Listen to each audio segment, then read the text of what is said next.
Please note that this video has spoilers for the subject. Put off by how long this video is, don't worry, I try to jam-pack my videos with as much content and as much detail as I possibly can. Anything I feel I can comment on and that I feel you might be interested in, I pretty much put in the video. I try not to repeat myself and talk fairly fast. I either have or will cover other parts of this franchise, and this video either is or will be linked below. I'm not going to restate here what I did or will say in the other video. These videos get long enough as it is.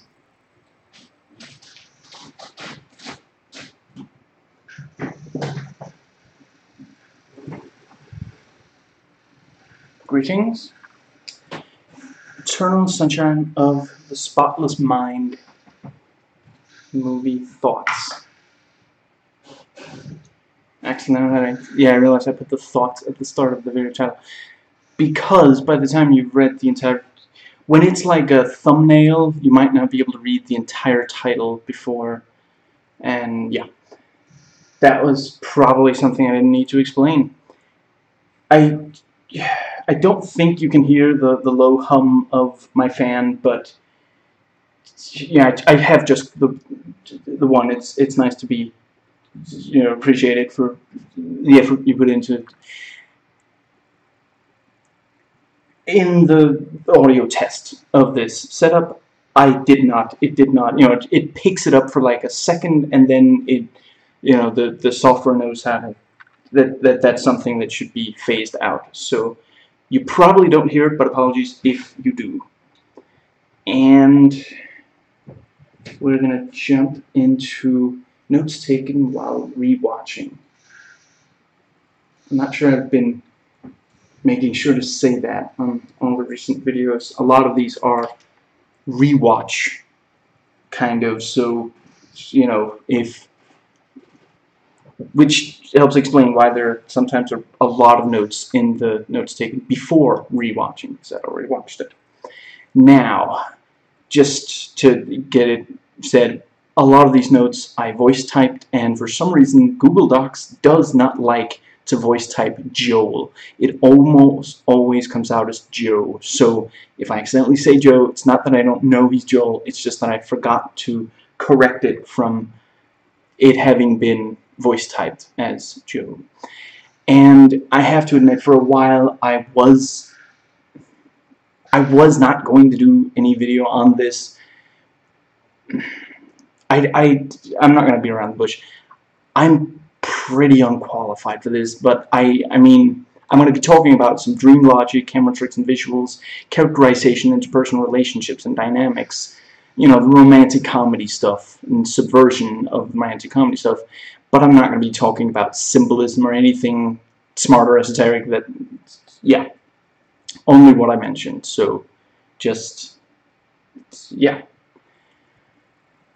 And this is where I start the actual movie notes. Joel wakes up and he feels like weirdly sad and lonely. You know, it's not just, you know, you have a lot of romantic comedies where a character is established as well. He's sad and lonely, but here it feels a little off from right away. The way it's edited and filmed, it's like, but there's something else going on here. It's like he shouldn't be quite this sad and lonely. There's something, you know, and yeah, he's just woken up from having 2 years worth of memories erased, and all these happy memories erased, including happy memories that weren't, you know, ones that originally had, excuse me, Clementine in them. So yeah, you know, he feels like he's missing something, like he's lost something, but he can't put his finger on why. And speaking of finger, let me just check. Yep, it's still recording. You know, he has no idea that he broke up with Clementine only recently. At this point, he doesn't even realize she exists. Or, you know, at most, it's like, you know, if you showed him a picture, he'd maybe be like, oh, right, she works at Barnes & Noble's, right? I think I've seen her a couple of times. Okay, whatever. And, you know, in his loneliness, I mean, this is one of several points I'm going to make about perspective. This is one of several times I'm going to bring up perspective. In his loneliness on Valentine's Day, he does the standard anti-Valentine's Day kind of thing. This holiday exists only to make us sad, just so we feel we have to buy things for someone else. You know, this isn't necessarily completely untrue, but it is something that you especially think when you're lonely on that holiday. You know, when it reminds you of something bad.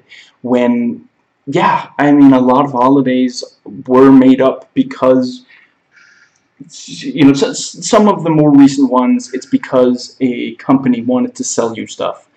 And others, yeah, because people like, you know, music and gift giving, and, you know, I'm told other people like partying. So yeah, it is just, you know, there were big celebrations long before there were corporations that decided if we make something. Actually, Valentine's Day, wasn't that already a thing? I know there's a Saint Valentine. Was it a thing before corporations went and said, oh, hey, you should make a really big deal out of it? Like, maybe it was originally just like you give a rose to the person you love on that particular day. I don't know. I'm not really a holiday. I don't know a lot about holidays. But the my brain is thinking furiously of how I can make a hollandaise sauce joke, but I can't. So I just wanted to make sure you knew that I did think of. I tried to think of something. Now, what was, yeah, you know, yeah, some holidays, you know, some people make a ton of money on, but that doesn't mean that there's no, you know, we should never celebrate that kind of thing. And yeah, this is especially the kind of thing you know, when you're really happy on the date, then yeah, then you don't stop to think about, this is probably just some, you know, people who are happy on those days. I honestly, you know, I celebrate birthdays and I celebrate the one with Santa, Christmas. That's it. You know, that's basically it. My family, we don't really celebrate any other, you know, holidays. That's just the agreement we've made. But yeah, you know, if you, for example, you know, I love my father, but we don't celebrate Father's Day. But yeah, you know, if you love your father and you have a good relationship with him, then when Father's Day comes around, I'm not judging people who don't like Father's Day, but yeah, you might be like, great, I get to, you know, to some people it's an opportunity to make a gesture, you know, and yeah, for a lot of people it's stressful and it's like, oh, I don't know what to get them though, you know, but yeah, at the end, ultimately, at this point in the movie, at this point in his life, Joel is just like, holidays suck. They're just about making people feel bad and making them have to buy crap and such. And yeah, that's how you feel in that kind of. And Joel almost walks into the house that Clementine talked him into going into on that first night they met. You know, something inside him says, if he just went back in there, things would be alright, but he can't quite go in there, and that's, you know, he left without her that first night. And I kept thinking this, and I never got around to writing it down, but her talking him into going in there is one example of just, you know, there we go, phone on silent, shouldn't bother us.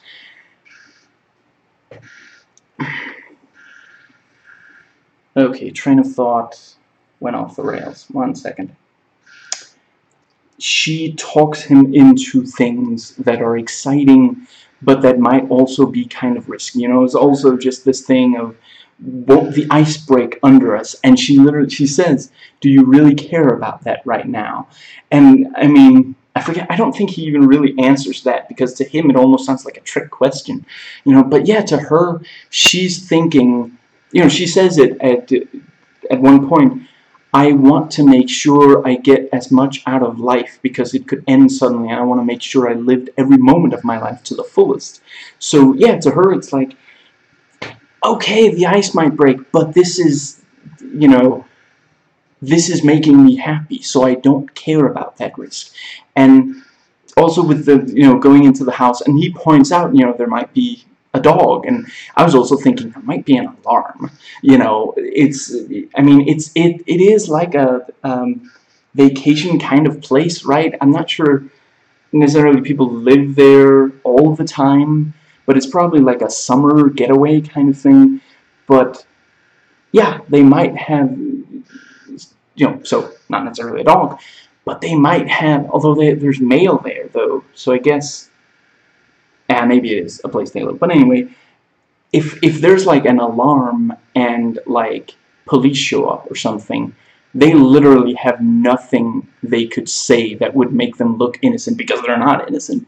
And yeah, she doesn't really get bogged down by those kinds of, by thoughts of the consequences of her actions. And in the movie overall, we don't see that many consequences, but there are a couple. She doesn't quite wreck his car, as she puts it. She drives into a fire hydrant. But yeah, sometimes she does things that lead to consequences. But when they don't, and you're in that kind of situation, it's exciting. I defy you to find any person in all of history who never once, at the very least, imagined breaking the rules, because it would at least be fun. And personally, I'm someone, I tend to try to follow rules, but yeah, it is fun. It's fun to do the thing you're not allowed to do, you're not supposed to do. And he's standing there looking into the house, and he doesn't go in, because she's not there to talk him into it. And we don't find out if she went in. I don't think. Yeah, they are both at the beach at the same time, on the beach at the same time. But yeah, maybe it was completely spontaneous. Maybe she would only have done that first night they met, but not this time. Or maybe it's just, it doesn't feel like, yeah, for whatever reason, she doesn't.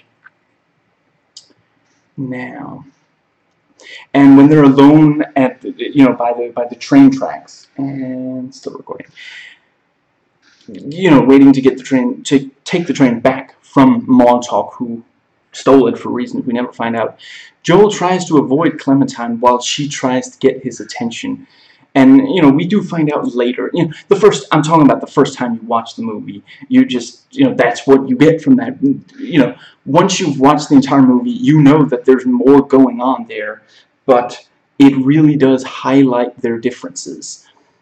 When they're both faced with only one other person, and, excuse me, he tries to keep to himself, and she tries to, make contact with, that's, yeah, at their core, that is who they are. And she, like, she's not just, like, saying hi. She does the thing where she, like, they kind of, they don't make eye contact, but they look at each other just briefly.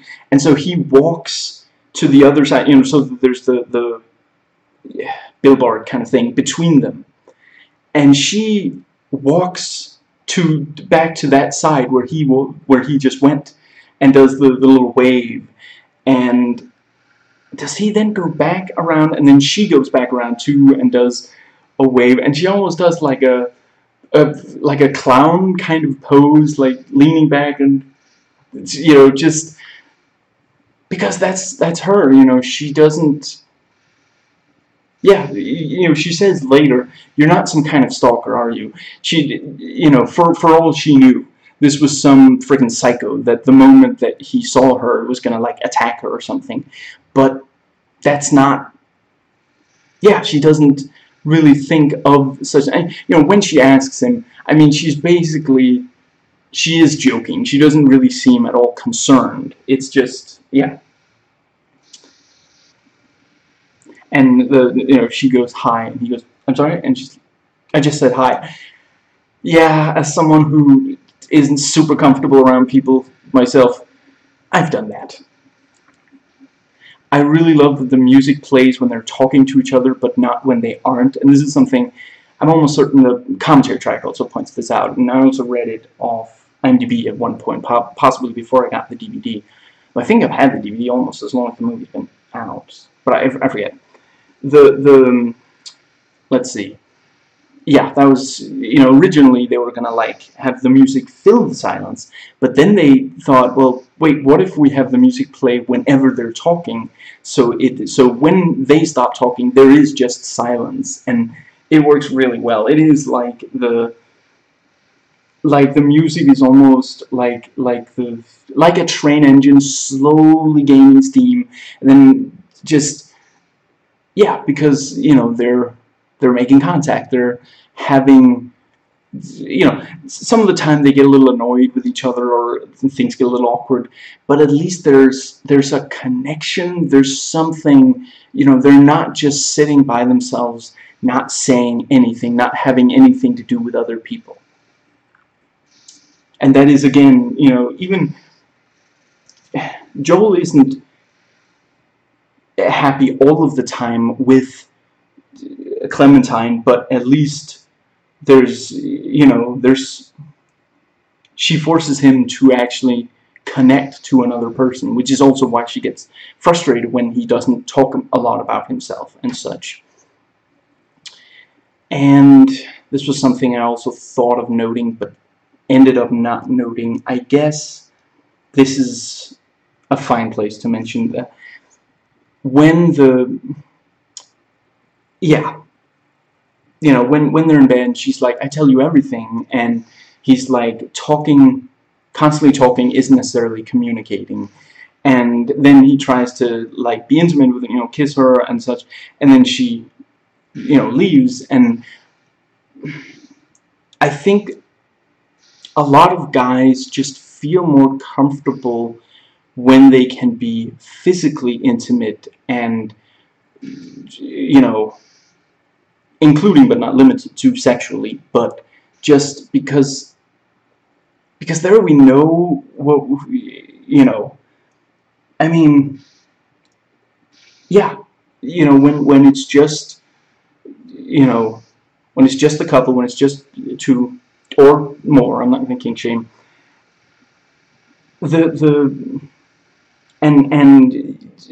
you can caress each other and make each other feel good. That's something we can understand. We can, like, okay, when I touch her like this, she likes that, so I can make her happy here. But if we're forced to like go out, then we're like worried that we're gonna mess up stuff with social interaction. I don't know, maybe it's not a guy thing, maybe it's a shy guy thing, I don't know, but it is just, there's this, yeah, just briefly, there's this thing in Spaced where, yeah, a couple are arguing, and she's like, you never want to go out, you just want to stay home and have sex. And maybe I'm wrong, maybe I'm being too, generous to the male character, but I don't get the sense that it's that he only thinks of her as a sexual object. I just get the sense that he doesn't know how to be outside, and just, even if she isn't made unhappy by what we're doing, if she can just sense that we're unhappy, she might feel bad for talking us into getting out. And we're like, if we were just back home, just the two of us, then I know that I can do something that makes her feel good, And I really don't think that, I don't know, again, maybe there are guys who just see women as sexual objects, but I I don't think every man who prefers intimacy with his partner is only thinking of her, sexually. I think a lot of, we have feelings, we just don't always say out loud what we're feeling, and, that's something that causes problems between the genders. And so, yeah, back to this particular one, they're on the train, they're talking to each other, and there we go. And she imagines coming up with the names for hair colors, and he shoots it down, similar to when she says that she wants a baby. It is this thing of just, yeah, she thinks that's fun and exciting, and that's so, and yeah, and he points out that's not very practical, and yeah, and because they feel like they just met, it doesn't, grow into a huge argument as it does in the later scene. There, it's not just the thing they're arguing about, it's pent-up frustration. She even says, I haven't decided yet, but yeah, I think I'm going to swear in this video, at least when I quote characters. I can never fucking hear what you're saying. And that's not just, you don't say that the first time you have trouble hearing what somebody else says, unless you're already frustrated by other stuff. You say that the 100th time you're having trouble hearing that person, and it's not even, I mean, she says that, but that's not really what the fight is about. She knows that he just said something that kind of shoots down what she wants. And yeah, I don't think I noticed this later. In a way, he feels like he's being practical, and he's just making sure that they don't end up in a situation where, things are bad because they didn't think things through. But she feels like he's saying, you're wrong to want that. You shouldn't think these things, which is not, I don't know, actually, I guess it's possible that there is some of that to what he said. But, yeah, it's this thing of, that's the way the two of them react. It's not that he doesn't think that baby is adorable, because it is, but just, she sees an adorable baby, and she's like, I want one of my own. And he sees an adorable baby, and he's like, that's not very practical. I'm not in a place right now where I should be taking care of a baby. And neither is she. Back to the train. And even with her singing, the Huckleberry Hound thing, he does not recognize it, despite, later we find out that the song means a ton to him. We see the memory of him, being bathed. That memory is legitimately completely gone, and he is a different person for it. And I'm not saying, the movie isn't unclear that the memories are gone. At most there's this slight feeling that there's something here, that there should be something. I'm trying to remember a thing, but it's like, they're having trouble remembering it. But here we legitimately, she sings the song, and he doesn't even like smile and think, my mom used to sing that when, giving me a bath when I was really little, and it's a positive memory of mine. It was somewhere where I had my mother's attention and affection. It's gone now. When he wakes up after the procedure, it's just gone, and that adds to this sad, lonely feeling he's having there, because they didn't limit it to Clementine. They did, I'm not sure he necessarily even really realized that it wouldn't be, but yeah, it hurt his positive relationship with his mother as well, or positive aspects of his relationship to his mother as well. And like we see later with the chicken leg thing, you know, Clementine gets intimate with Joel, barely even knowing him, sitting right next to him on the train, which is, you know, that's not something that necessarily happens a lot when there are that many, you know, empty seats, you know, and it makes him slightly uncomfortable, but ultimately, yeah, you know, and to her, it is, you know, she would rather, yeah, she would rather be sitting next to him than be sitting completely by herself. And, excuse me, I feel like there was something else I wanted to mention there, but I can't quite, maybe I'll think of it later. Anyway, back at, you know, her apartment, he doesn't drink very much of the alcohol, and not long after they even went up, he excuses himself and leaves the apartment, similar to their first meeting that we see later. You know, that actually, yeah, he's now even less comfortable. You know, when they first met, it was like he's not comfortable, you know, basically breaking into somebody else's place. Now he's not even comfortable, you know, at her place. There's, I mean, they haven't done anything wrong. They're not, you know, but because he's lost all the courage that she gave him when they were together, now the I think the movie does a really good job of showing not everything between them was positive, but there were definitely things that really worked between them, and that he's a different person, and yeah, he really feels like he's missing something now that it's gone. He can't put words to it at the time, but he realizes something has, or we realize at least, and yeah, you know, the I suppose that, yeah, but you know, as he's leaving, you know, he leaves the apartment, she opens the window and, you know, yells, "Please call me and wish me a happy Valentine's Day. That would be nice."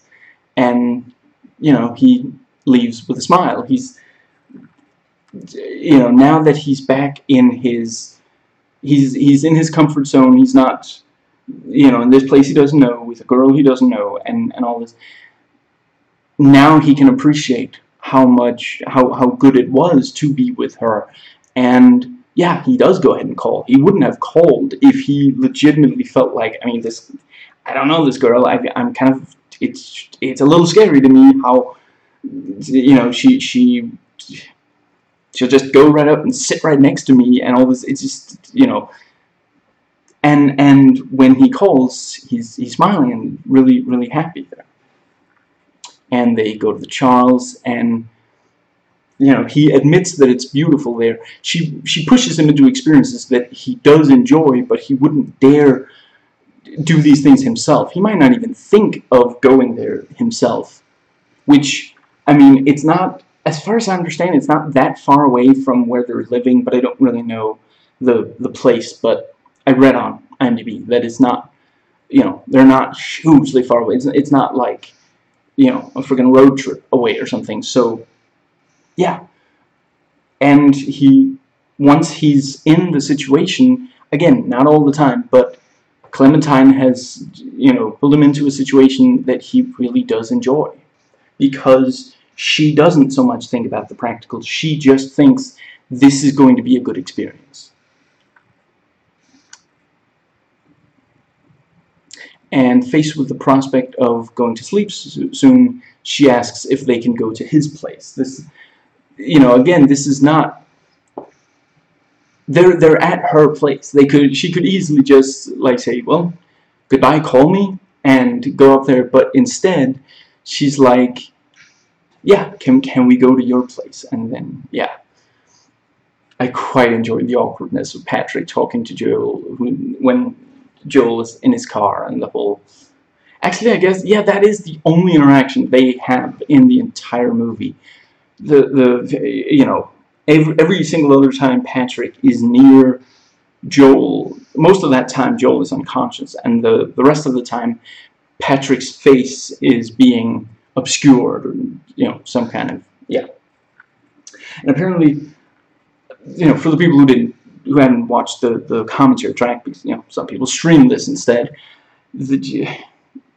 I think that might have come. I have no problem with streaming. I'm not saying you're a bad person. I'm just saying you missed out. And if you really like this movie, I think it deserves, and you deserve, rent it if you can, and if you're not interested in owning it, but otherwise, buy it, own it, watch it with the commentary track, watch the extras and such. It's really, really gripping stuff. In the commentary track, they mention that, the line, Patrick says thanks there at the end. Apparently, he asked if he could, what was it called, bum a smoke or something, and I'm not sure if, I guess, yeah, Joe probably said no, I don't smoke, and then Patrick said thanks, and on the commentary track, they're like, why did we cut it? I think it's great.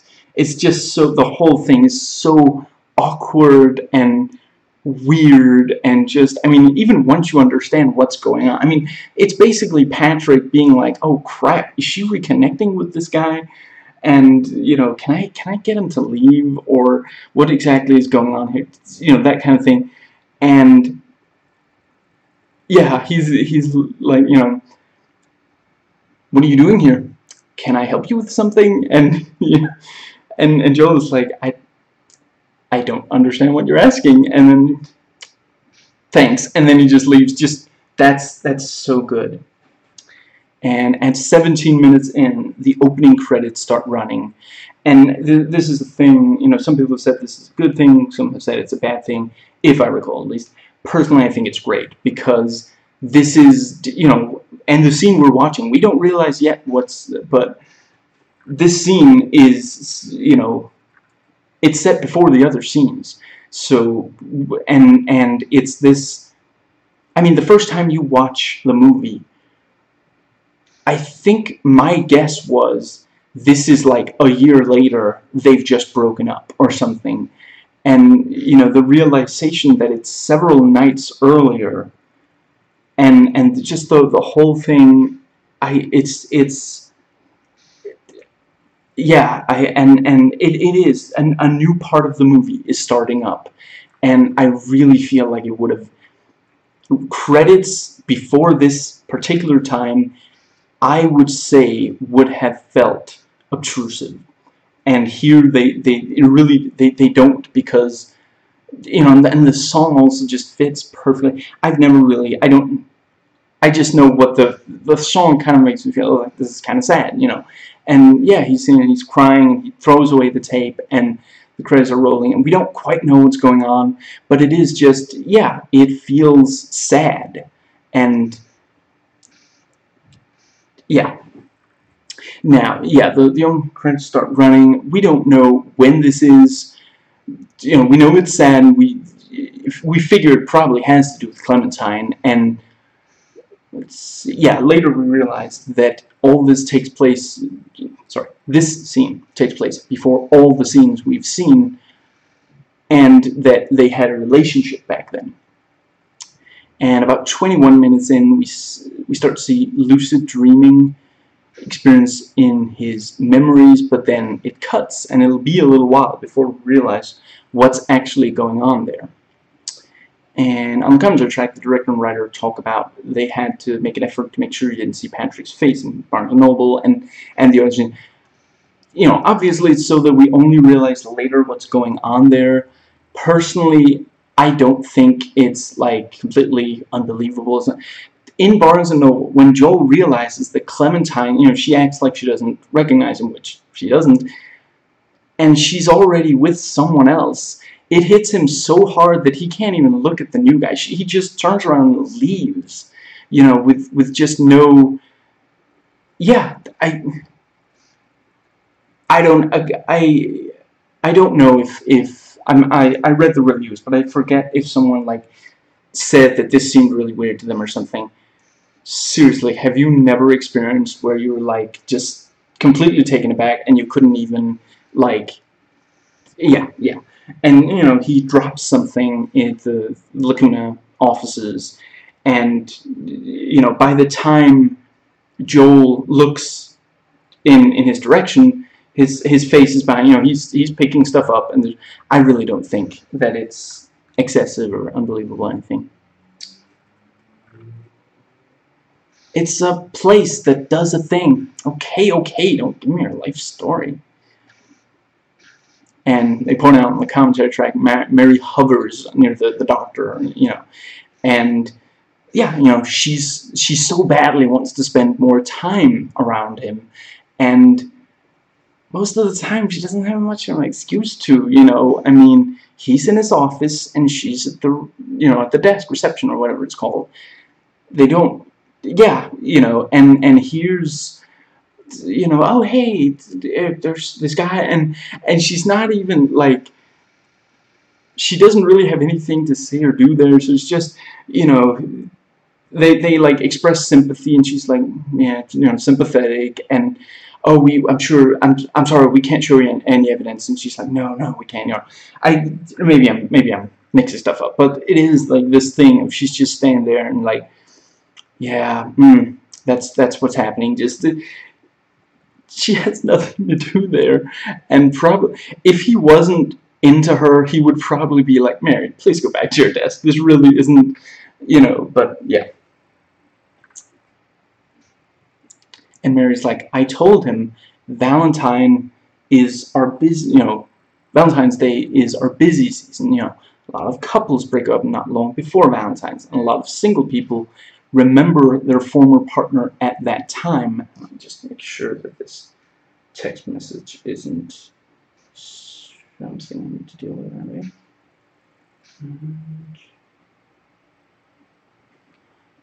Let's see.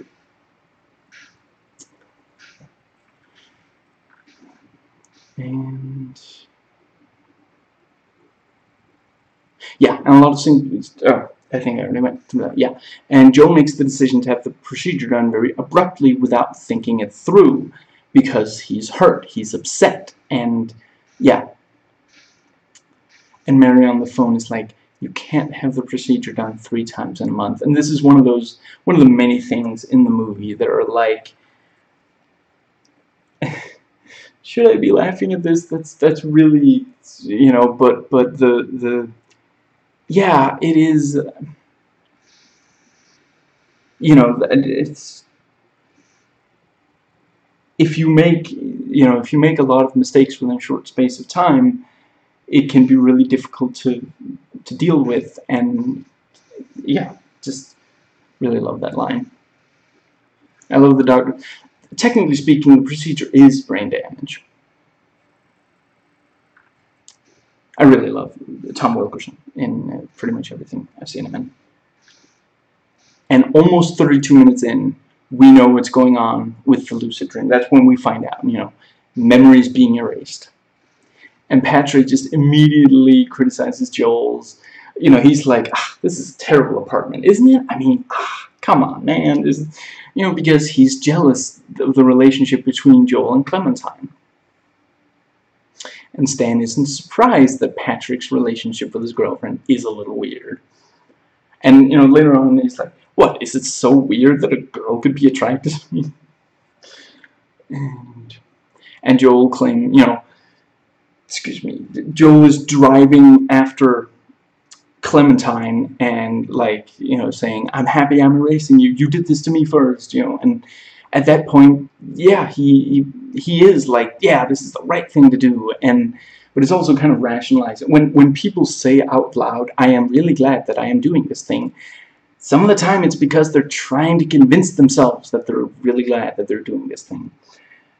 And, like, a car crashes in the background, falling from the sky and such, and maybe I'm overanalyzing. I've always figured that this is like, in the back of his mind, when she first said, I kind of wrecked your car, he is thinking, oh crap, like she ran it straight into a wall or something and just lived unscathed or something. So it's, when and he's in the car, and she just got back from having driven the car back and telling him that she wrecked the car.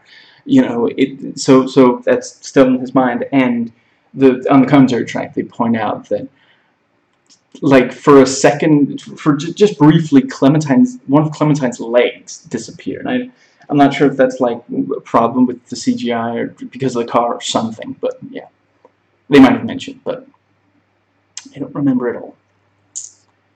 And some of these scenes in this next section of the movie, I'm going to talk about in the next section, notes taken before rewatching. So I'm not going to detail stuff in this one, since I'd just be repeating myself. And I feel like I did a good job noting that stuff before, from memories of the film. And Joel hears the phone call, and he connects it back to the bookstore. The voice and yeah.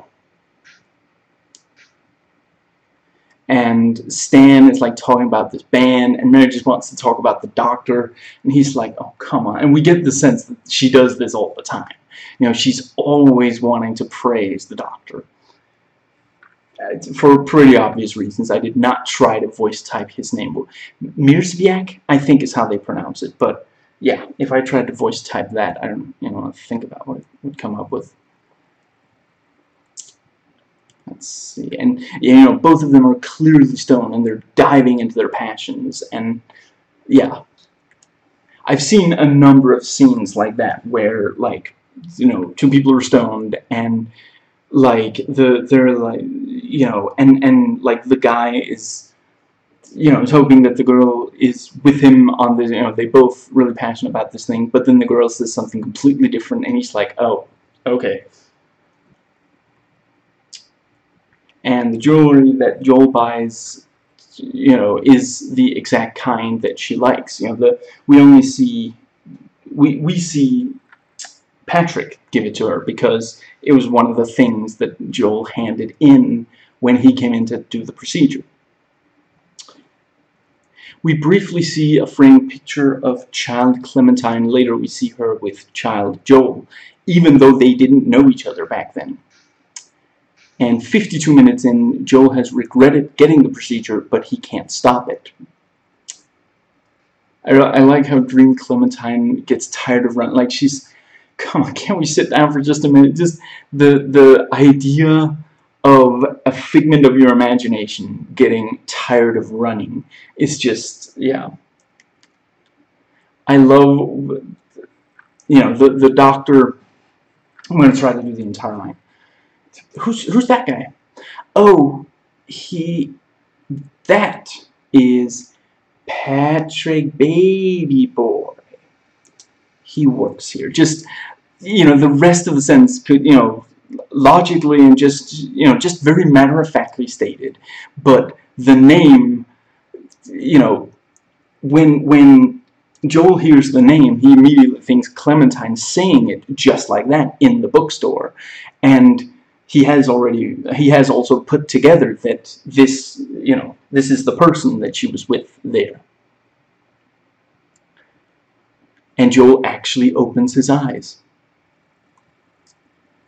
The movie has a really good balance between the memories playing out the way they originally did, dream logic things happening in them, Joel realizing something, then taking some control over the dream. Let's see. At 58 minutes, they move outside of memories that Joel has with Clementine. And I think I forgot to actually, I didn't make specific notes of this, but I really like how, I think it's the first memories of, the last memories of her, rather. Joel is like, he's, I'm sorry, I didn't mean to yell at you for the car. And he tries to follow her, and then when he goes in there, the layout of his apartment has changed, and then he goes back, and the layout has changed again, because, yeah, that's what it's like in dreams. Suddenly you can't go the way that you expect, and it's really nicely done. I really appreciate that it's not CG, it's in-camera kind of stuff. Look at this dress, man! And the scene with 4-year-old Joel in the kitchen makes really great use of forced perspective. And I do really like when, you know, Clementine, she's talking to him as if it's Joel, the grown-up, and she's like, look, my crotch is still here, just where you left it. And he's like, yuck, because that's what a 4-year-old thinks of, yeah, you know. An hour into the movie, and the dream erasing requires them to find Joel in the memories he's hiding in. I'm not usually into stoner comedy, but Stan and Mary freaking out over the complication in memory erasing is hilarious and charming. Just, she's constantly, oh man, this is so bad. This is so bad, man. Oh man. And he's like, stop saying that. You're freaking me out. Because he realizes that it's bad, and right now he's trying to think. So he can't, and she keeps like saying, and she's like, oh man, his memory has got to be all like sticky and scrambled, and oh, I'm hungry. And then also just they both do a really good job of it. This is again something that I really don't the excuse me, they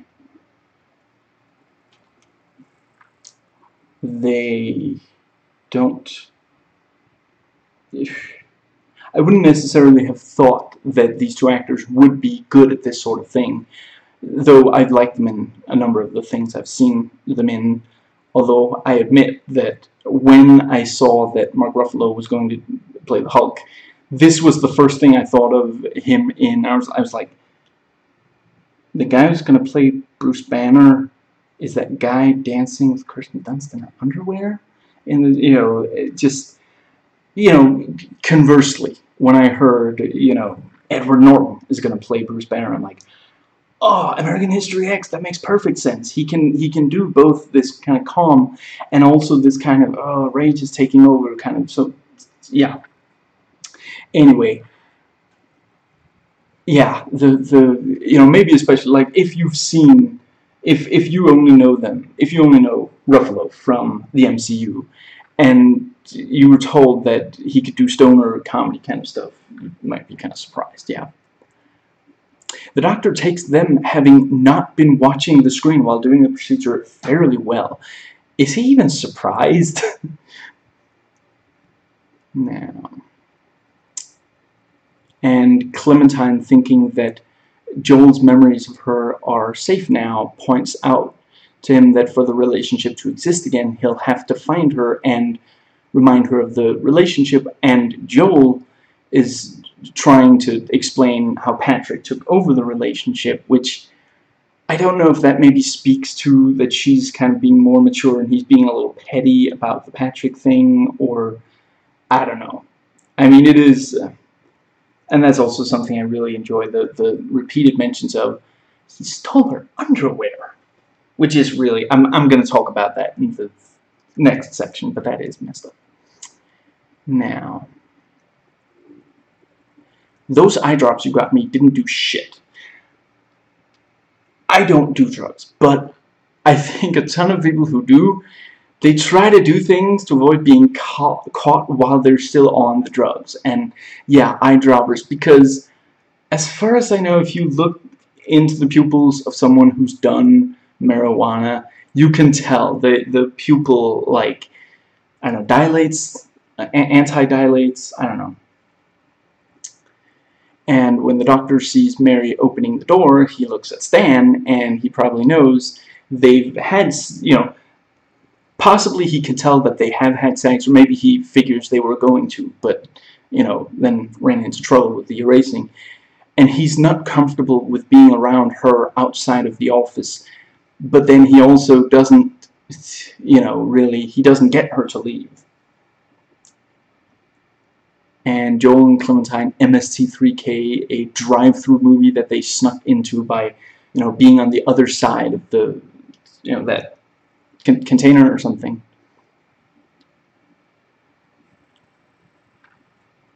And this is, again, you know, it's possible that he would have gone and watched that movie by himself, but he would probably have, you know, paid and done it regularly, and he'd be sitting there alone, not MST3King, although MST3King to yourself is quite amusing.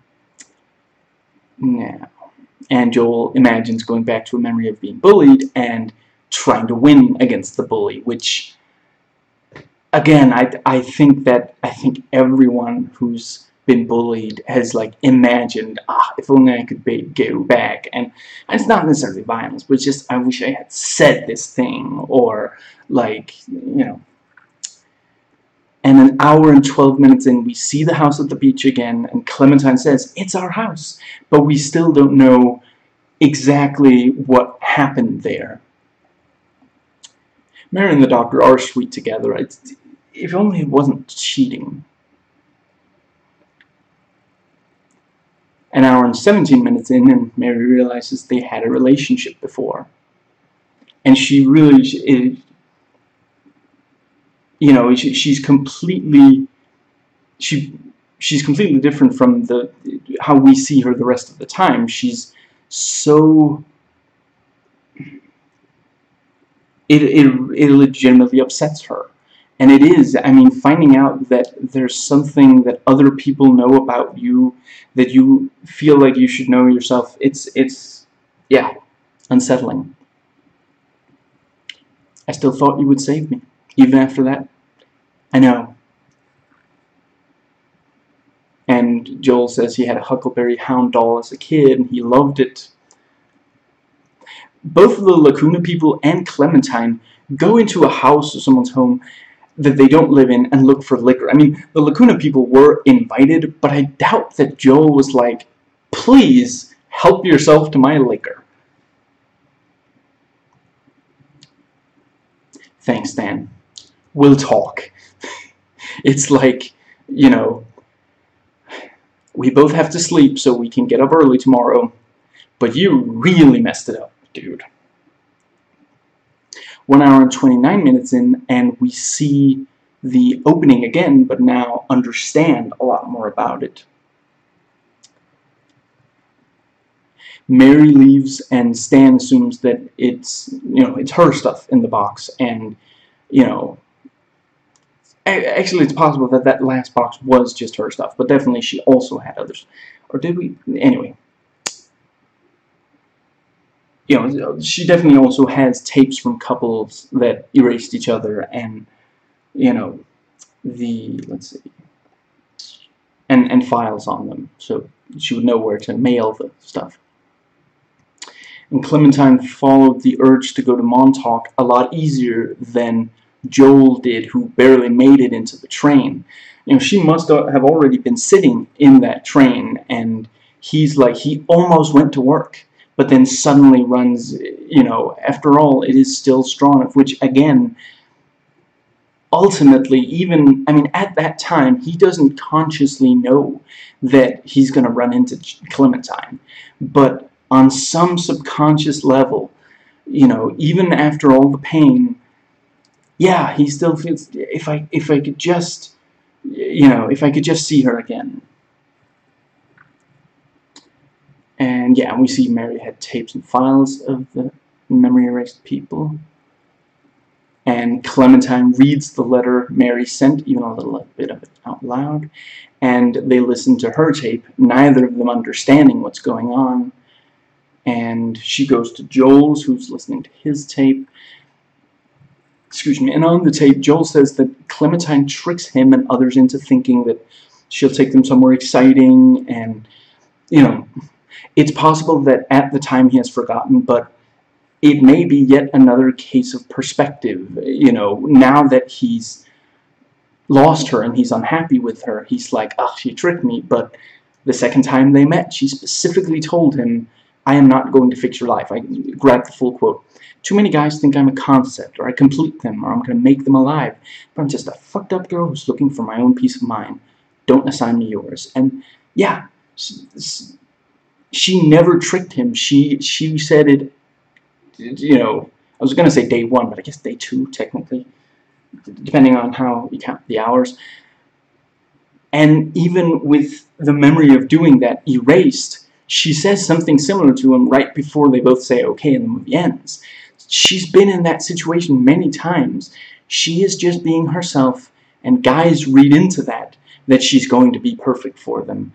Something she never claims. You could make an argument that it's similar to guys who look at attractive women and think, that woman looking attractive to me means that she is intentionally telling me that I should want sex with that woman, and then they get frustrated when she turns them down and feel lied to when really they're just projecting. They suddenly feel a thing, and they felt it because they were looking at that woman, so they're like, she must have done that intentionally, when that's not, you can't control what other people, you know, perceive about you, not completely.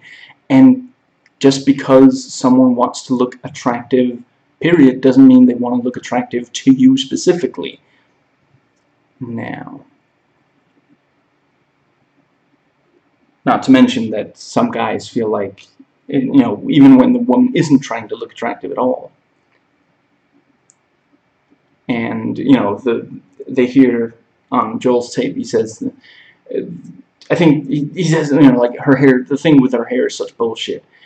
You know, who gets their, it's like she defines herself by her hair color or something. And then, you know, present day, he says to her, I really like your hair. And it's, again, perspective. When he feels like he's just met her and it's like, you know, I really like you now, he's like, I like your hair. And when he's upset with her, he's like, the hair thing, that's just, you know, because like with Valentine's Day, it forces him to at least temporarily think about that. And that's, you know, the doctor says, okay, I'm going to turn on this tape recorder and you're going to explain in plain English why you're breaking up with her. And he's sitting there and he's like, I hate this part and this, you know. And yeah, I mean, it is that her dyeing her hair, it doesn't mean, has been a while since I checked, there we go. It's depending on your perspective. You know, I mean, ultimately, it's just her expressing her personality. You know, sometimes she feels like having blue hair, sometimes she feels like having orange hair. You know, it's, and yeah, if you're with her and you like her expressing herself, then you're gonna like, you know, not necessarily every single time she changes her hair color you're gonna like it, but if you really feel like, oh, that really expresses it, yeah, you know. And again, it's like with the intimacy and wanting to be close to her rather than necessarily going out. He wouldn't necessarily have thought, and he probably wouldn't have said out loud, I think you would look really good with the orange hair, with hair matching your orange, was it sweatshirt, you know. But when he sees that, yeah, you know, and that's also, you know, the thing, you know, the first time I saw it, oh, that's orange sweatshirt, that's, yeah. What did he say? That it would, neat. It was neat, something like that. I don't forget. And he brings in the alcohol, and it's like, I'm sorry, I thought there would be more, because the others drank so much of it. I like the last little bit of the film with the repeating instances of them in the snow at the beach, the suggesting that they continue to have relationships and erase the memories of them and still meet and try again. Now,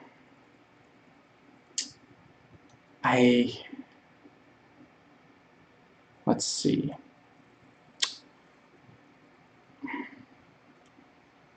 I am going to go into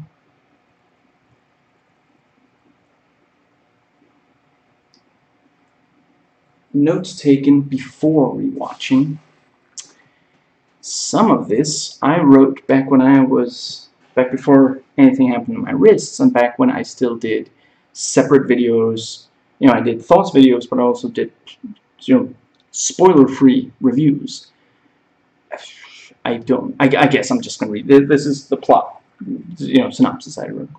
Joel is shy and introverted. He wants a girlfriend, but he can't look any girl he doesn't already know in the eye. By chance, he meets Clementine. She's very unrestrained, and the two share a moment, awkward though it is. And I was going to then say, yeah, I'm going to tell you very little. The less you know about this going in, the more rewarding viewing it will be. Of course, you should try to find out if it's for you or not. If you like Gondry's visuals and Kaufman's writing, it probably is. And I have to admit, I haven't watched that much of Michel Gondry, but I do think he made amazing music videos. And that's, I think, he was really good at making very memorable music videos.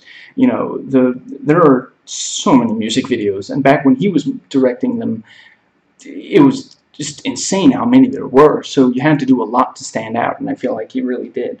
Like when I watched this movie and then I looked up and I saw he did the Mad World video, wow, I can totally see that, because I was not like, Mad World video, I don't remember that. I was like, that video is really, really, yeah, compelling. And if you haven't watched it, I would definitely say, unless you hate the song Mad World, you know, not everybody likes that song.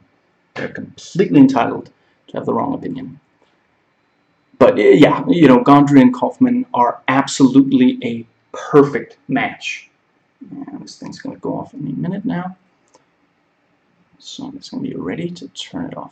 Now, I've watched The Signs of Sleep, Being John Malkovich adaptation, and Confessions of a Dangerous Mind. And I have to admit, I definitely say this is the best movie that I've seen from them. But, The Signs of Sleep is visually compelling, but I ultimately don't think it's as, yeah, it's fine. It's not terrible or anything.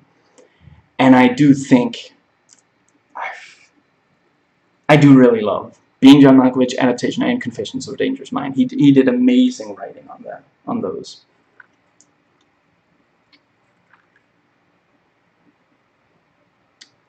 And yeah, everybody does great acting, is well cast, and their character compelling. And here we go into the stuff that I was only going to say in the spoiler section. The film is smart, deep, funny, charming, with detailed characterization, and then you have this really clever storytelling structure. Now, Joel's dream, guided and gradually erased, genuinely feels like a dream. I should just briefly say, a lot of the following notes I wrote like half a year ago or something, and I haven't reread them recently, so if I suddenly stop reading them aloud, it's because I found something that I'm like, wait, what? Anyway, the dream feel goes in non-linear order through a lot of Joel's strongest memories from his entire life, at times only staying very briefly, and characters will jump between adult and child form, with the clothes sometimes changing, sometimes not. Clementine will appear in places where she wasn't in the real-life event that the dream is using the memory of, sometimes where there wasn't even a person for her to inhabit. I get the sense that there wasn't some... I don't think that there was any girl who went over to Joel right after he... I have no idea what goes to that, but that's it. With the bird thing, which I'm not going to go too much into now. But yeah, other than that, yeah, I've got other stuff, other notes on this, so let's see. Try not to get lost in the notes. And yeah. Other times she appears in the form of someone he knew who was present at the time, and I'd like to thank the writers for not at any point having Clem inhabit Joel's actual mother's body in a memory in the dream. That really would have been super creepy, but instead, oh, you're my mom's friend, and just, yeah.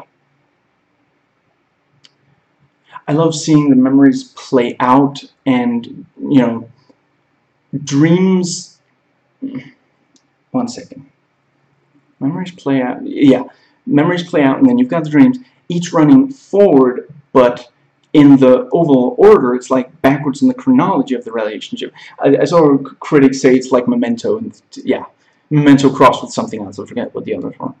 And then on top of that, them talking with each other about each other and their relationship, and then trying to hide from the erasure, etc.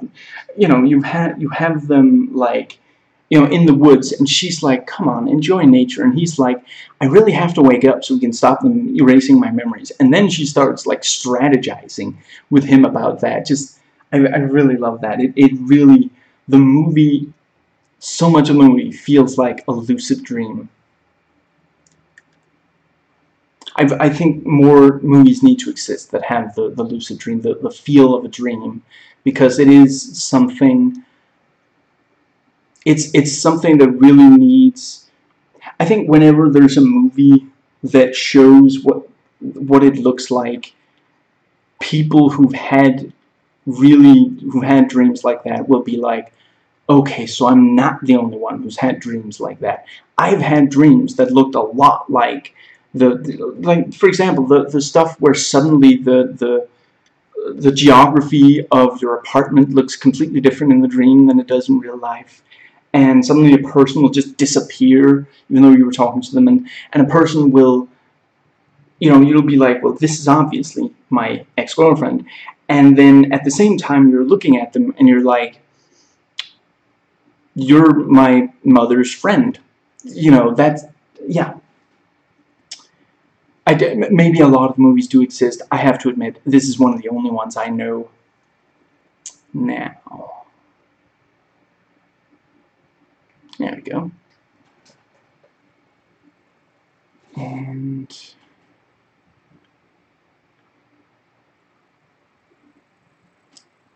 let's see. Oh, right. Yeah, I did write about it. Joel drives to catch up to Clementine, and then a car crashes down from above, because Joel has car crashes on his mind since he did in the memory he's using, or, yeah, the memory he's currently going through. 1 second, if I do, yeah, that should do it. And that, nice. Yeah, he's got car crashes on his mind because, that's the memory. And he's driving, loudly talking to Clementine in the memory to get her to come with him so she doesn't drunkenly get hurt. In the dream, to keep, he's talking about, yeah, he's telling her this is, you brought this on your own. I'm deleting you because you deleted me first. Kind of, I actually wrote here in the notes, again, from memory, I thought that was her, that he was trying to get her to go into the car so that they could leave and be safe from, memory erasure, but yeah. I forgot to note, I guess, ultimately, by the time the memories have been completely erased, they're at the end, and she's like, meet me at Montauk, and that whole, not long before that, I guess it's because they've reached the last few memories, which are around the first few memories of them together, and let's see, yeah, and they might also kind of be out of ideas for where else to take her, and they might also just be exhausted, like, every time that we go a certain place in memories to hide, they find us, and it happens. I mean, the first time it takes a little while, but that's also, because the doctor isn't there. Once the doctor is there, ready to operate, it moves really quickly. But at first, and yeah, then they're pretty good at finding him in the memories he's hiding her in, and those memories get erased, and do they? I think they do. And ultimately, yeah, so yeah, by the end, he doesn't have too many more strong memories that he can take her to, and they're also just, if every single time they get caught in a memory that she doesn't belong, the doctor takes, brings focus back to the memories of the relationship, and there it's in backwards chronological order, and once they've done all of those memories, the procedure is complete. She'll no longer exist because those were the only places in his memory that she actually did exist. So yeah, it's just, yeah.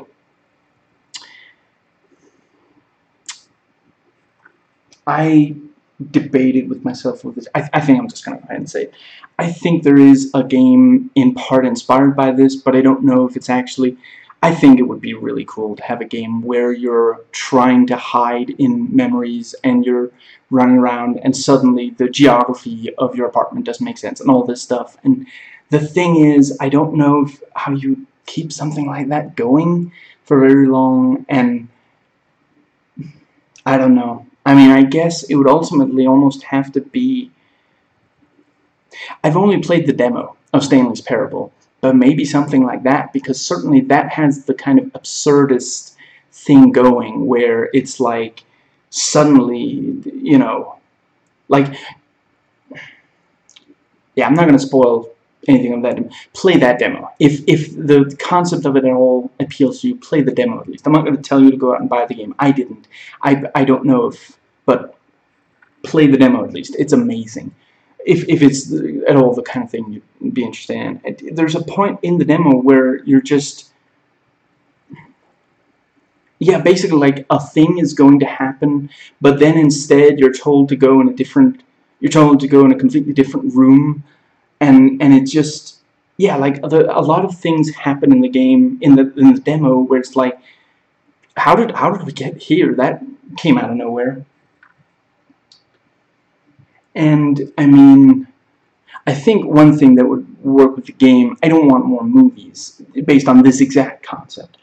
I think where a game could really work is you could have chapters, because you would have one like this movie where it's a loving relationship, you know, a romantic partnership, and you could maybe have like, maybe you could probably do a thing on PTSD, like exploring how uncontrollable that is, how suddenly you'll just have a flashback and just, you know, yeah, you know, someone goes to the clinic to have PTSD, you know, fixed by having the memories that they're having PTSD about removed. You know, someone could, let's see, yeah, like parent-child relationships where either they, you know, lost touch, or maybe the child died and the parent was horrified. You could even have, there's at least one person in the clinic who's clearly having their memory of their, I think dog, not cat, removed. You know, she's sitting there with like a dog, you know, bowl kind of thing. So yeah, you know, that one wouldn't, you know, that one would almost be like a fun, light kind of one. You know, it would be the Ant-Man and the Wasp to the other chapters. Infinity War. Well, okay, maybe not quite that, but still, you know, I'm not talking about the specific content. I'm talking about the tonal differences between them. And yes, so back to my previous note. If a game like that exists, please tell me in the comments.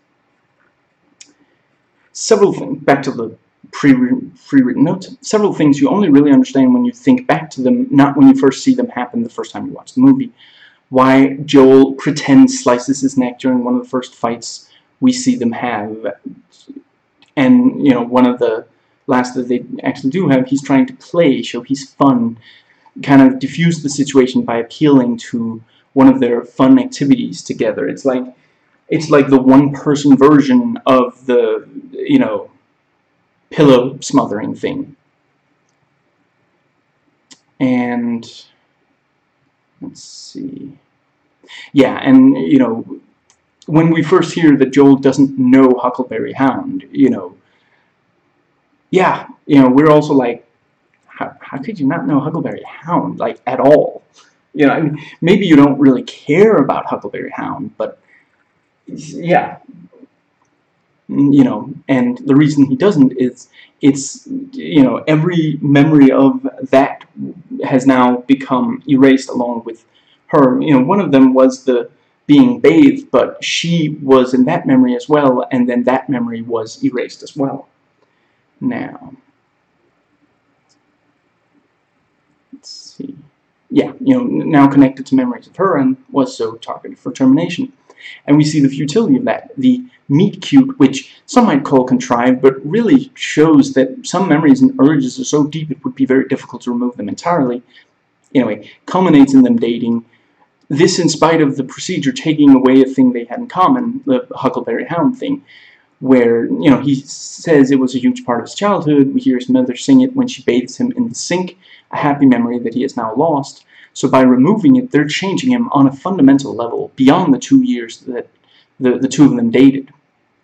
They're not only erasing these most recent bad experiences, but they're tampering with some of what made him who he is, because it became entangled with his memories of her. And yes, it can really, really hurt when, bad experiences, be it, romantic or otherwise, but you don't get the positives of life without any of the negatives. Not saying they're in proportion for everyone, of course. And the meet cute would have happened sooner or later anyway. He buys books at Barnes and Nobles, and, and she's at the counter there.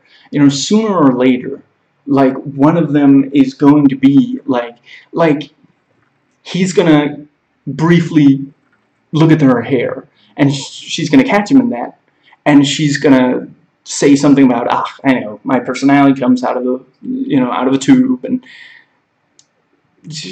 or there's gonna be something that ultimately leads to a connection between them. Now, clearly when they meet and know nothing about the other, they end up connecting, at least somewhat. And let's see.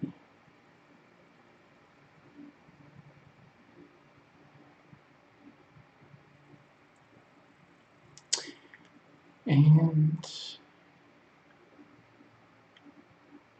I forget if I actually saw someone say, but just in case someone is like, wait, how did, the very first time they met was at the beach, and then the day after he goes to Barnes & Noble, and some people might be like, how did he know to go there? But it's probably one of the first things they, when you meet someone new, it can be one of the very first things. Is like, he said where he works, and she's like, I work the counter at Barnes & Noble, and at that point, and either she's going to say exactly what Barnes & Noble, or he's going to be like, oh, I thought I recognized it from somewhere, I go to that Barnes & Noble, or something, Now,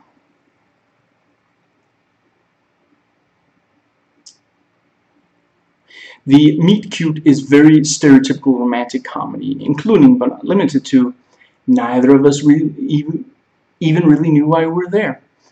And, the movie goes on to beautifully subvert that whole thing. And Clementine comes off as a pixie dream girl, even a shallowly written one, and we later understand there's so much more to her, and that some of the quirky behaviors she engages in those early scenes can be explained, and isn't quite how she is normally. The stop saying nice isn't normal to her, but she, for reasons she can't at the time explain, connects it with bad memories of a boyfriend of Joel.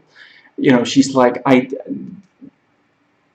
had those memories erased for, but she can't. She doesn't remember that she had those memories erased. She doesn't remember that she had those memories, but the word nice triggers something in her that,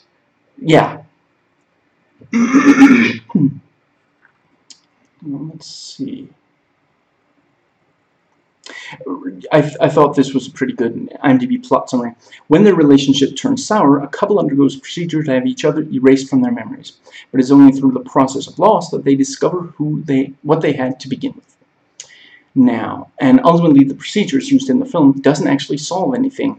Clementine uses it as a replacement for actually breaking up, since Joel finds out after she has it done and then has it done himself in reaction to it, and then they run into each other again the very next day and start a new relationship. And, if he had actually gone to her place, as he suggests, I should go to her place, because he doesn't, she changed her number. He says that specifically. He tried to call her, she changed her number.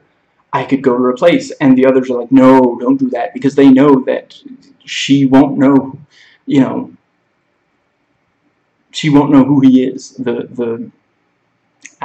Tried to crowbar in a reference to the breakup song, but I don't think I can quite manage it.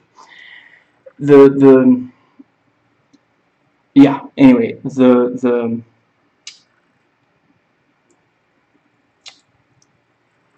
right, she would think he was a stalker. Now, I'm not going to talk about Clementine possibly sleeping with guys even when she's in a relationship. I plain and simple do not really understand that aspect of the film, and like in real life, I don't really get it. Now, both partners say and do some things to help the relationship, as happens in good relationships, but also some that hurt the other person and thus the relationships, as happens in all relationships. And I'm not limiting that to romantic ones. And Joel is restrained because as a child he felt neglected by his mother and thus unworthy of the love of a woman. And Clementine offers Joel positive attention from a woman and makes him feel more alive because she pulls him into things he's scared to approach. Joel offers Clementine the stability and responsible quality that she knows she should have. She's, 30-something. She knows that by now she should have less chaos in her life. And he is nice, which, he says, I'm the nicest boyfriend she ever had. And I'm inclined to agree that that probably is. I think her type is probably not very nice and respectful. Now, I am completely in the camp of the people who say that from the memories and dreams of Joel, we get characterization for the real Clementine, not merely Joel's memory, a figment of his imagination. Let's call her Dream Clem. Dream Clem is definitely in part based on the real Clementine. So much so that, if not, we barely know anything about Clementine at all, because what little we see of Clementine is very, it's completely colored by having the erasure done and trying to figure out what's going on. And yeah, just no. I would definitely say that you can use. Technically, it's not a psychic connection. It's not that that she can tell him these things through my mind to your mind. No, but these are things that she would maybe think of, and because he knows her, they come to his mind, and through her, it's her saying them. Now, let's see.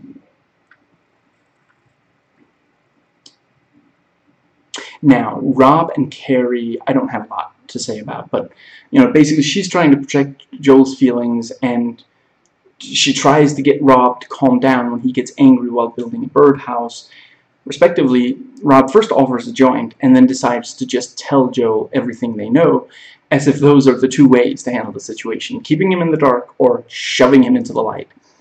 And when building the birdhouse, he gets angry about some part of the process. Maybe he accidentally hit his finger, maybe it's not looking like the box, and he's like, why doesn't mine look like that? And Carrie's like, just take a break, or perhaps stop altogether, since it's making him angry. And his response is to fully embrace masculinity. I have made the decision to build a birdhouse, so that's what I'm going to do, and no woman is going to talk me out of it, especially you. That's my interpretation of the whole thing. And, he wants her to carry the whole, what's it called?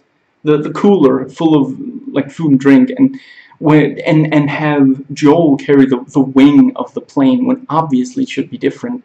And then Rob is like, fine, don't carry anything then, just close it up, It's, yeah, they don't, yeah. Let's see.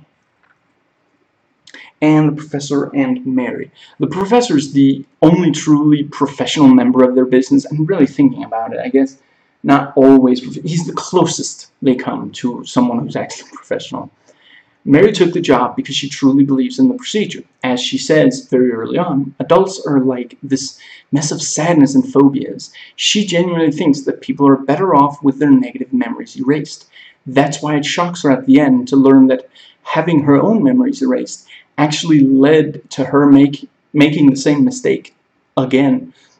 You could argue that maybe she shouldn't keep working, after at the same place after having her memory erased, but there are so many problematic, unethical aspects of the entire business. I'm not going to list them all. We'd be here all week. And there we go. That happens to be just yet another one. But, she probably feels violated in a way. Nobody likes to find out that something was done to them that they don't... Yeah. And she completely changes her mind about the procedure, and so sends the tapes to the people who had the procedure done.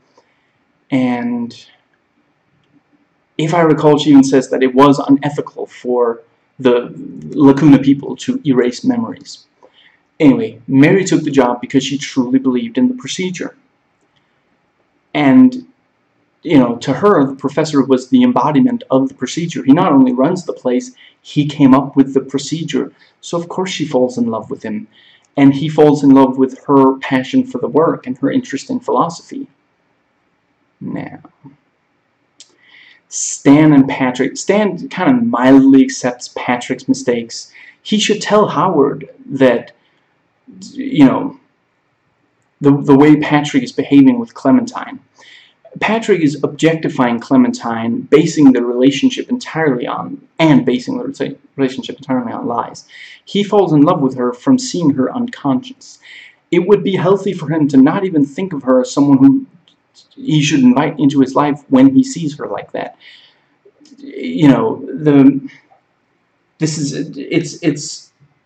Imagine if every time, like, at like a hospital, every time, if every doctor fell in love with every attractive patient, they understand, the ones who have a healthy approach to it, they understand, right now I don't get to think of the other person in that way. There's not, once someone's unconscious, they can't respond. Anything you do towards them is not going to get a response, and it is the responses that you kind of, whether it's friendship or love or what it is, it's the connections. Now, I wanted to compare it to, if you fall in love with someone by seeing their picture in a magazine, there's a chance that they decided what to look like in that magazine picture. And if there's an interview to go along with it, you get a glimpse into their personality. So you are falling for the person, even if you haven't met them in person. And after, quote-unquote, falling for her, he steals her underwear. There we go. Every major gesture that we see him do towards her is something that Joel did with her. He doesn't want a real relationship with her. He just wants to stage moments with her that somebody else shared with her. She might as well be an action figure that he's posing and making up stories for. If he really wanted a relationship with her, simply the way to do it would be to start by telling her the truth. Actually, I guess, telling her the truth about the procedure. But that's the thing. Ultimately, you don't get to. That's something you choose not to. If someone is your patient, then you don't get to fall in love with them. It's that simple. It sucks. It hurts to have to cut people out like that. But that's just the way it is. Now, I think I've said everything I want to about that.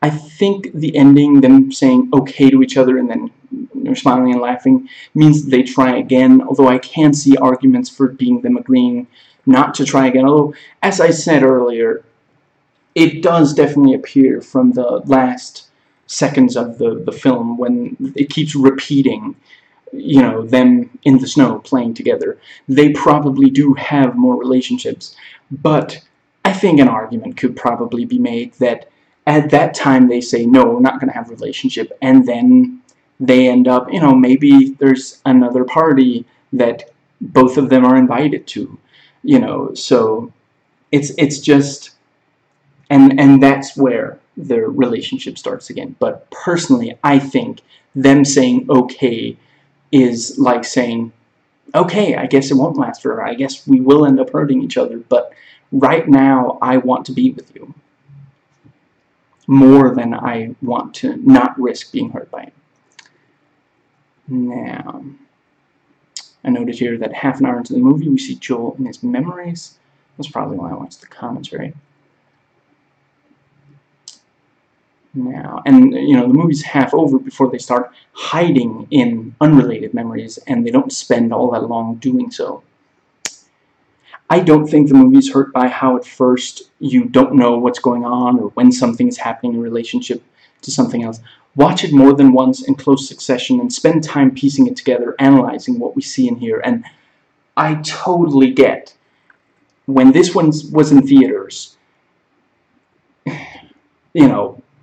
telling someone, in order to understand the movie, you have to pay ticket price to go in and see it in. I totally understand that. It's frustrating, but this is a movie that really, the DVD release and streaming services is absolutely perfect for it, so that you can just, maybe you don't even want to watch, maybe you're just like, wait, what was that thing, and you get to that exact, you watch just a few minutes, and you're like, oh, right, so that meant, okay, now I get it, and, it is that kind of thing, but I saw several reviewers, I think professional reviewers, say that, it's the movie is hurt by how much of it is, happens before you know what's going on. I really don't think so. I honestly,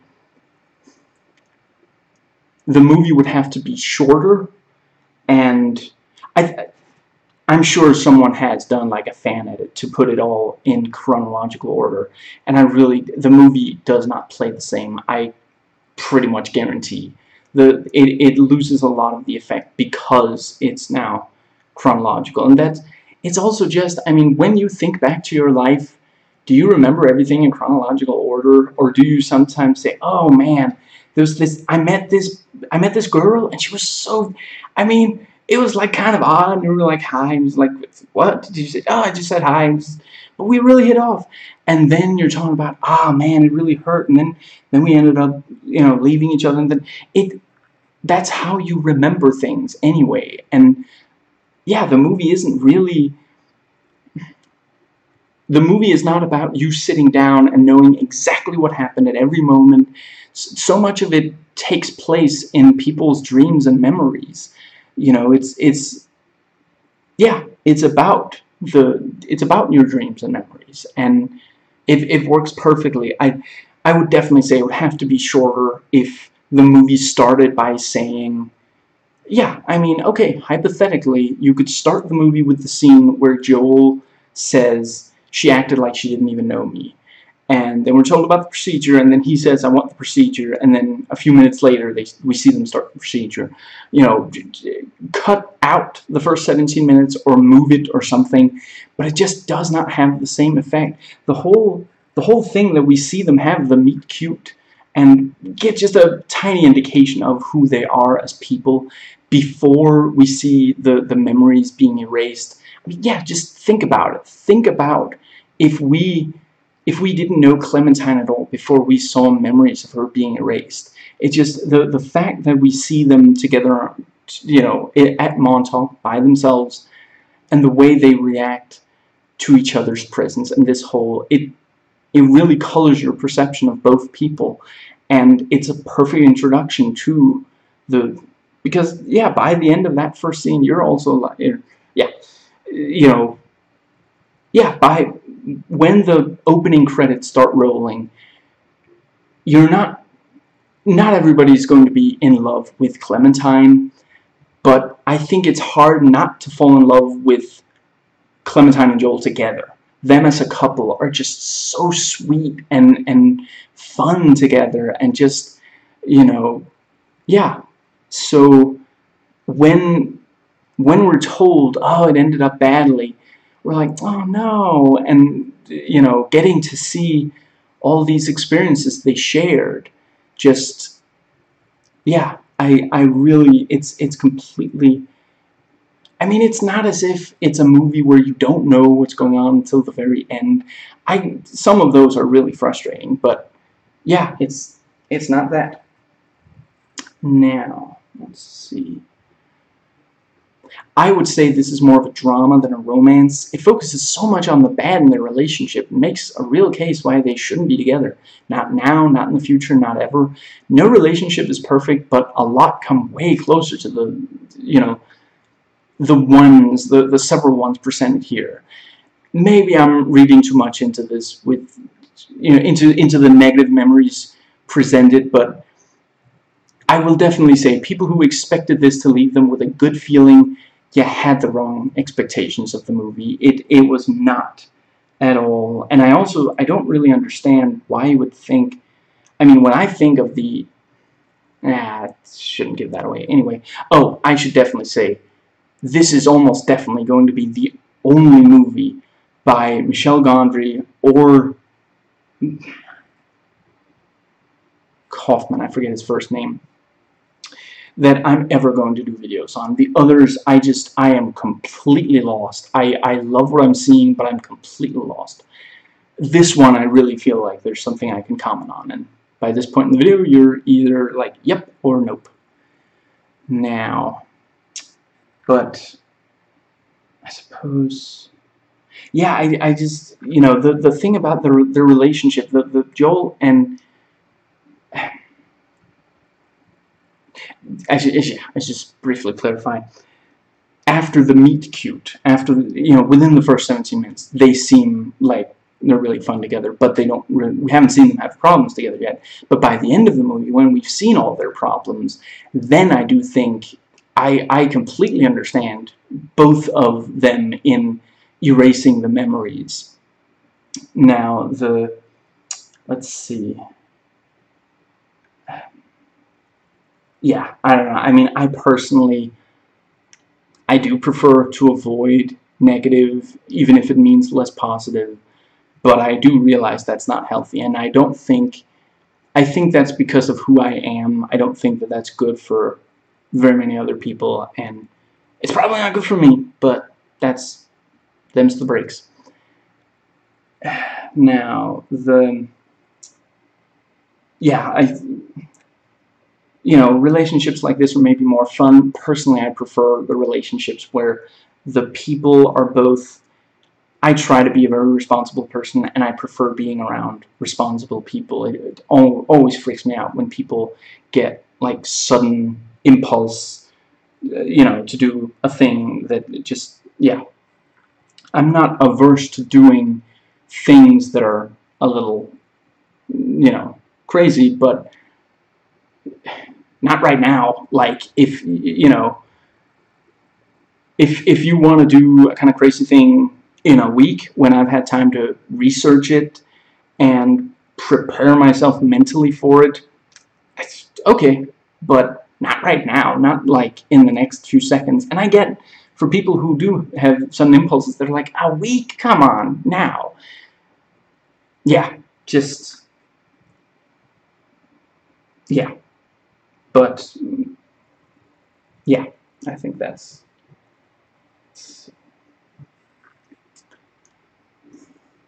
not to say that I regret every relationship I've had with people who follow their impulses. Some of them have been great. Now, some people say the subplots clutter up the film. I think they're just about perfect. I mean, I can see, I understand, I realize that the subplots, some of them you could have removed. You know, I realized that you could easily remove Rob and Carrie, and, I mean, the fact that Stan and never mind. There are subplots that you could probably, but they all work so well for the movie. Every single time, every single little subplot and plot point adds to the movie rather than detracting from it. Now, I did see some people say that, the kind of neuroses and kind of, that kind of stuff of Kaufman, they found it excessive in this movie. I disagree, but if you find that kind of thing, if you're not super into that kind of thing, I could totally see how this movie would really frustrate you. But personally, yeah, I see a lot of myself in the neuroses of, yeah. Now, by the end of the movie, we've met 3 characters who had the procedure done. Joel, Clementine, and Mary. All 3 of them wanted to forget a partner, and all 3 of them ended up going back to that partner. All 3 of them ended up regretting the procedure. Mary, because she made the same mistake as last time. Joel realizes what they had, and Clementine, the way she, her experiences with Patrick and Joel in, present day, post-memory erasure, makes it clear that just, when she's with Patrick and he's acting out something that she kind of sort of remembers, she gets anxious because she can tell there's something wrong. And when she's with Joel, some of the time there's trouble because of the word nice. But when let's see,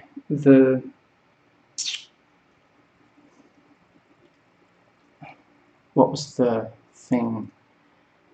Yeah, and the way she falls for Joel, I mean, he's not behaving that differently from the way he was, so she's still so much herself that she falls for him under fairly similar circumstances. And Joel thinks, are we the dying dead? And when he was a kid, he was worried that his mother didn't really love him, that he would be seen as a weakling by the other boys. And as an adult, he's still overly concerned about how other people see him and how other people see her when they're together. And Clementine says, I'd be a great parent. A lot of the time, Clementine says and does the first thing that comes to her mind. This makes her exciting to Joel, but he also finds that a little scary and uncomfortable.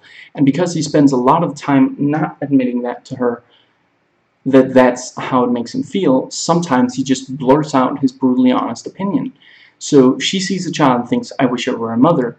Completely natural reaction to seeing a child. But Joel hears in this his significant other deciding that they're going to have a baby soon. She's trying to talk him into it. So, what he just blurts out is a coldly rational assessment of that idea. Realistically, she should have less chaos in her life before she becomes a parent. It's not really responsible to try and raise a child if you can barely hold your own life together. Imagine that they had like a newborn, and then she's like, I want to go and lie on, what is it, the Charles? I want to go and lie on the Charles right now. And he's like, we can't take the baby with us. She can't be in temperatures like that. What is she going to do? Like have the kid babysat at just infancy just because she had a thought that she would be, I'm not saying that it's wrong to have impulses like that, or to want to raise a child, but it's irresponsible to try to raise a child when you have impulses like that, if you can't control your impulses and you have impulses like that. And so back to the notes, and this truth, delivered so coarsely, feels like a personal attack to her. No woman or man who is or wants to be a parent wants to be told that they would not make a good parent or are not a good parent. One of the scariest ideas for a current, potential, or future parent is that they are not or will not be a good parent. It scares off many men who did not expect to impregnate their partner. So she gets defensive and lists the reasons she would be a good parent, and she does point out he is scared of commitment. Now, and again, This is directly from the IMDb quotes page. "You don't tell me things, Joel. I'm an open book. I tell you everything. Every damn embarrassing thing. You don't trust me. Constantly talking isn't necessarily communicating. I don't do that. I want to know you. I don't constantly talk. Jesus, people have to share things, Joel. That's what intimacy is. I'm really pissed off that you said that to me. I'm sorry, my life isn't that interesting." And yeah, there's more of the quote, but I think that's, Clementine does talk a lot, but Joel is probably more projecting. He himself doesn't feel good telling other people about himself. Constantly talking isn't necessarily communicating. That's what his social anxiety tells him if he starts to talk a lot, especially someone he doesn't know.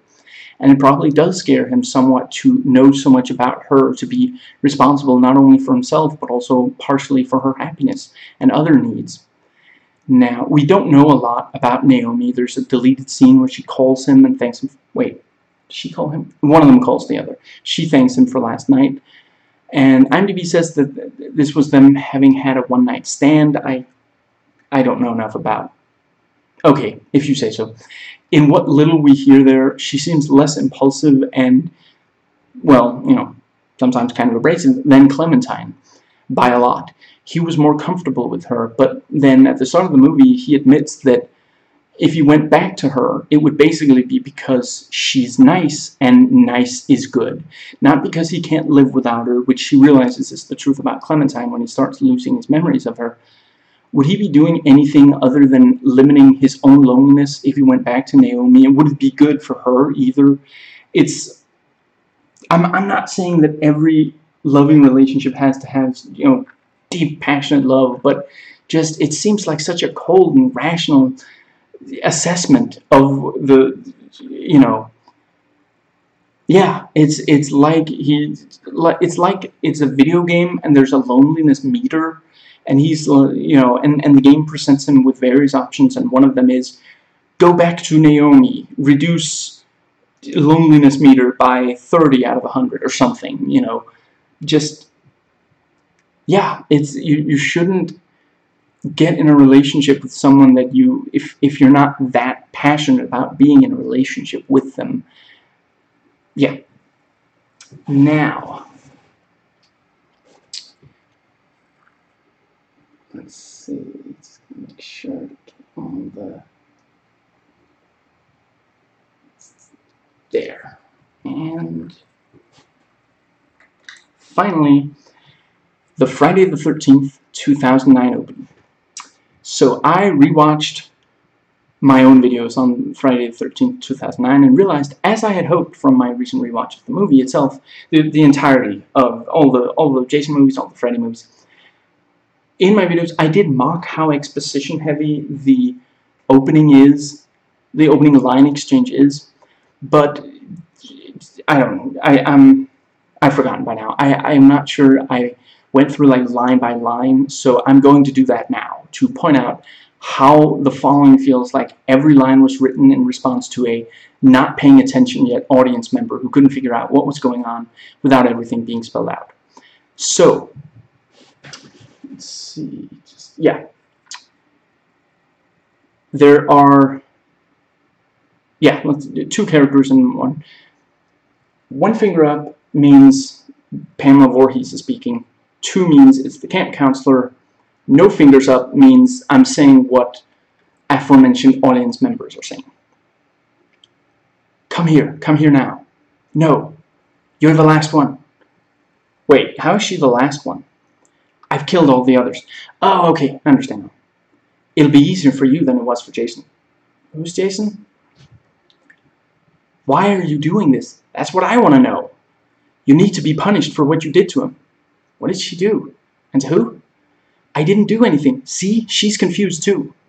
You let him drown. Oh, that's what she did. Wait, him who? Jason. Oh, right.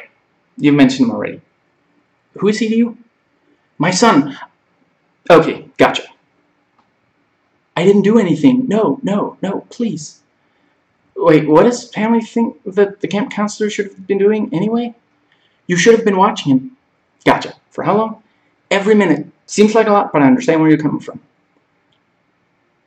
and the camp counselor decapitates Pamela, and young Jason approaches the body and picks up a photo locket. Back to Gary. Hold up, who is that? Jason. Oh, right. Why is he so important anyway? My special boy. Yeah, okay. They must be punished, Jason. They must? Why? For what they did to you. Right. Is that it? For what they did to me. Okay, but what exactly do you want him to do? Kill for Mother. Okay, I'm up to date now. Play the movie. And as usual, I hope you've enjoyed watching. I enjoyed recording, and I will see you next time.